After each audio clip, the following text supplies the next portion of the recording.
2025 ଇଂରାଜୀ ନବବର୍ଷ ଓଡ଼ିଶାର ଅଗଣିତ ଜନସାଧାରଣ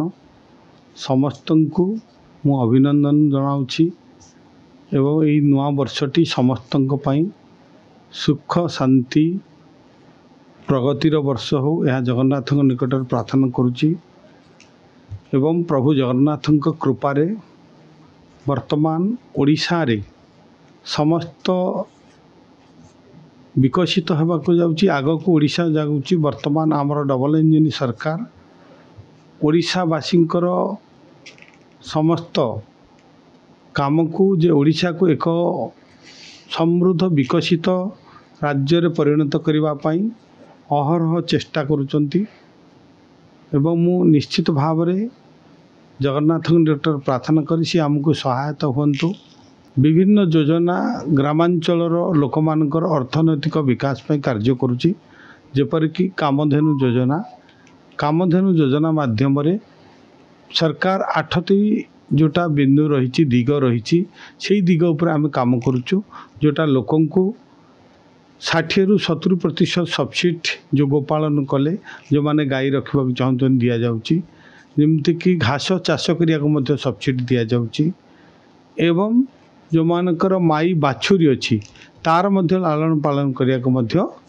सब्सिडी व्यवस्था कर सरकार मुख्य उद्देश्य होची जे ओडिशा रे जे आमे गोवंश वृद्धि करने सहित दुग्ध उत्पादन वृद्धि करवा जो रही आमर क्षीर दुग्ध मिशन ताकू आमे संपूर्ण करवा जे आमे दुग्ध उपरे जमती अधिक रु अधिक उत्पादन बढ़ेवा यही दिगरे मध्य आम सरकार बर्तमान काम करुँच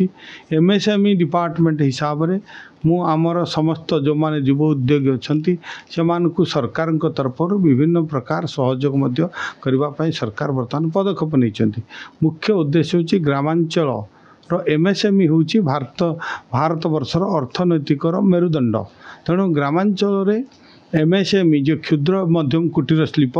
वृद्धि पाइले ही ग्रामांचल भारतर अर्थनैतिक वृद्धि पाइब तेणु यही क्षेत्र में सरकार अनेक पदक्षेप नौकरी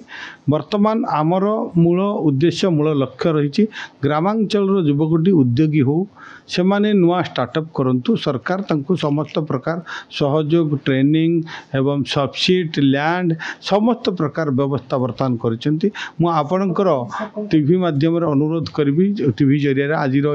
नूतन वर्ष रे समस्त युव उद्योगी माने आसंतु जे समस्ते आमे मिलीमिशी काम करवा ओडिशा को एक विकसित समृद्ध राज्य रे परिणत करवा।